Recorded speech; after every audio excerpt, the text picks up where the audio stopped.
Programme میں خوش آمدید ناظرین. ذرا بتائیے کہ ڈاکٹر صاحب کہ پیپلز پارٹی، اور میں ابھی بھی کوشش کر رہا ہوں کہ پیپلز پارٹی کا کوئی نمائندہ میرے پاس آ جائے، اور ہم نے پہلے سے نمائندے لائن اپ کیے ہوئے تھے، ٹاپک بھی بتایا ہوا تھا، لیکن ظاہر ہے کہ یہ اتنا سنجیدہ شاید موضوع ان کے لیے نہیں ہوگا. یہ جو جسٹیفیکیشن ہے، ہم ہر جگہ پر بیرونی قوتوں پر بھی الزام دھر دیتے ہیں، اندرونی طور پر ہم پہلے اسٹیبلشمنٹ پر ہاتھ دھرتے تھے. کراچی کے اندر تو اپوزیشن نہ ہونے کے برابر ہے. سندھ کے اندر تو اپوزیشن ڈزنٹ ایگزسٹ. مرکز کے اندر تینوں جماعتوں کا بڑا اکٹھ ہے. اسسمنٹ آپ کی کیا ہے؟ کنٹرول کیوں نہیں کر پاتے؟ خون سستا ہے کراچی میں، کیا مسئلہ ہے؟ دیکھیں جی، بات یہ ہے کہ یہ جتنے لوگوں کی آپ نے سالہ سال نشاندہی کی ہے کہ یہ اتنے لوگ شہید ہوئے، اتنے لوگ مرے، اتنے لوگ مرے، اس حکمران طبقے اور رولنگ ایلیٹ کا ان سے تعلق ہی کوئی نہیں ہے. پیپلز پارٹی کے جو موجودہ حکمران ہیں وہ اس چکر میں بیٹھے ہوئے ہیں کہ ہمیں ایک بہت بڑا کو پرائڈ آف پرفارمنس دے دو، ہم نے بھٹو صاحب سے زیادہ اقتدار کر لیا ہے. یہ اس مفاہمت کو، جس کو میں منافت کا نام دیتا ہوں، اس کو اقتدار کی طوالت میں اپنی خوش بختی سمجھتے ہیں، جبکہ میں سمجھتا ہوں کہ ان عوامل سے جو کراچی کے اندر ہو رہا ہے اس سے لوگوں کو جمہوریت سے نفرت ہوتی جا رہی ہے، اور یہ کہہ رہے ہیں ہم نے جمہوریت کو بچانا ہے. اگر اس طرح کی جمہوریت ہے تو میں ویل چیئر کے اوپر بیٹھا ہوں، میں کہتا ہوں ہمیں ایسی جمہوریت نہیں چاہیے. کراچی کا حال جو ہے، کراچی کا حال صرف یہ ہے کہ یہ تمام میرے دوست جو ایکسپٹ کر چکے ہیں کہ ہم فیل ہو چکے ہیں. جب یہ فیل ہو چکے ہیں تو وہاں پر ایک گورنر راز امپوز ہونا چاہیے کہ ایک نیوٹرل کے ہیں، وہ تو گورنر ارشد صاحب ہے نا، تو اس سے کیا ہوگا؟ ایک نیوٹرل گورنر لے آئے نا، جس کا سب پر کنسنسس ہو، وہ وہاں پر آپریشن کرے، اور ایک امپارشل حکومت ہو وہاں پر جو اکراس دا بورڈ. جس وقت تھانے بک رہے ہوں، جس وقت پولیس والے جو ہیں ان کی صوابدید پر لگے ہوئے ہوں، جس وقت اقتدار کے اندر لوگ اپنی اپنی پارٹیوں کو پروٹیکٹ کر رہے ہوں، اور لوگ روزانہ کے روزانہ جو ہے قتل ہو رہے ہوں، وہاں پر آپ کیا سوچیں گے کہ جمہوریت بچے؟ ذرا آصف صاحب آپ کے پاس آتے ہیں.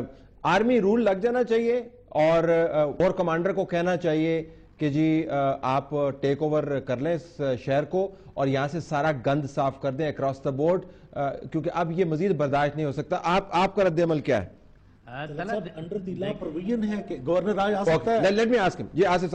دیکھیں طلعت، بڑی آسان بات ہے ان سب باتوں کو کرنا، لیکن میں پھر آپ کو بتاؤں کہ کوئی شخص جو ہے وہ کسی کی لاٹھی یا ڈنڈے سے تھوڑی مر رہا ہے، وہ گولی سے مر رہا ہے، اسلحے سے مر رہا ہے. جب ہم نے اسمبلی کے اندر ڈی ویپنائزیشن کا بل لے کر آئے تو ہم تمام جماعتوں سے اور اسرار صاحب سے بھی اپیل کرتے ہیں کہ اس ٹریک کی طرف آئیں، پورے ملک کو اسلحے سے پاک کریں، کسی کے پاس بھی اسلحہ رکھنے کی گنجائش نہ ہو، نہ اس کی ترسیل، نہ اس کی مینوفیکچرنگ. جب یہاں پر اتنی ایجنسیاں موجود ہیں، پولیس کو کیوں نہیں ریفارم کر رہے؟ کیوں نہیں آپ بلدیاتی الیکشن کراتے تاکہ عام کونسلر جس کو اپنے علاقے کی معلومات ہوتی ہے، ایجنسیاں اس تک آسانی سے پہنچ جاتی ہیں؟ آپ ان سارے کاموں کو تو نہیں کر رہے جو بیسک چیزیں ہیں.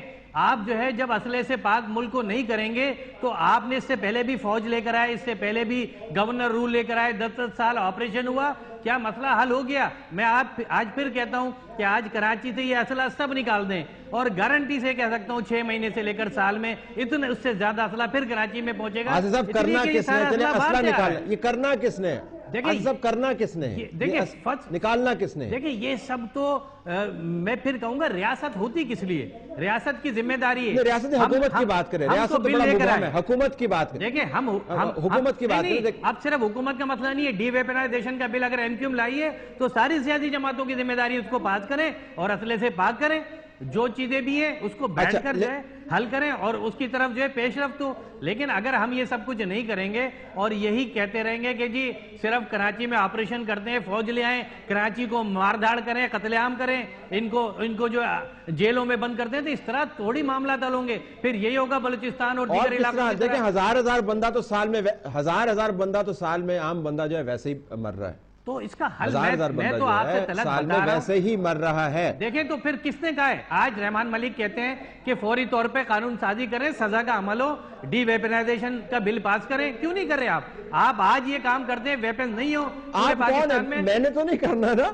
آصف میں نے تو نہیں کرنا، الطاف حسین صاحب کے بہت اچھے تعلقات ہیں آصف علی زرداری صاحب سے، اسفند صاحب کے بڑے اچھے تعلقات ہیں آصف علی زرداری صاحب سے، آپ تینوں آپ کی پارٹی کے سربراہان جو ملتے ہیں، شیر و شکر ہیں آپس میں، کولیشن چلا رہے ہیں، 18ویں ترمیم، 19ویں ترمیم، 20ویں ترمیم، اور آپ جب چاہتے ہیں کراچی کو بند کر دیتے ہیں، جب آپ چاہتے ہیں تو بہت بڑے پیمانے کے اوپر خواتین کا نمائندہ جو ہے آپ ریپرزینٹیو شو کرتے ہیں، تو اس معاملے کے اوپر آپ کیمپین کیوں نہیں چلاتے؟ دیکھیں ہم تو مستقل جو ہے اس سارے معاملات پہ شور کر رہے ہیں، لیکن سب سے بڑی چیز نیتوں کی ہے، پولیٹیکل ول ہونی چاہیے۔ اگر پولیٹیکل ول نہیں ہے، نیتیں نہیں ہیں، آپ اسی طرح کی صورتحال میں رکھیں گے قوم کو، لوگوں کو، تو پھر ایم کیو ایم سمیت کوئی بھی کچھ بھی کہہ رہا ہوگا۔ آج آپ پیٹرول کی قیمتیں بڑھا دیتے ہیں، مہنگائی بڑھاتے ہیں، تو عوام تو تھوڑی کر رہی ہے، مگر آپ عوامی نمائندے ہونے کے باوجود بھی، حکومت کرنے کے باوجود بھی ان ساری چیزوں کو کنٹرول نہیں کر رہے، اور عوام کسی اور طرف کھڑی ہے اور حکومت کسی اور طرف کھڑی ہے، تو حکومت کی ڈائریکشن کیا ہے؟ اور آپ کس طرف کھڑے ہیں؟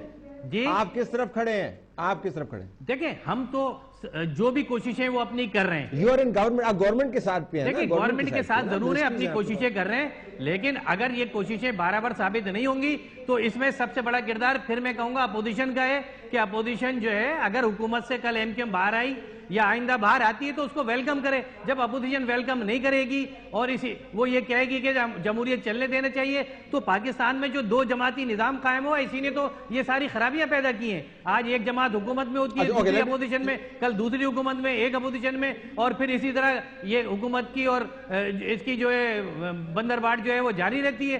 چھوٹی جماعتیں کیا کریں گی؟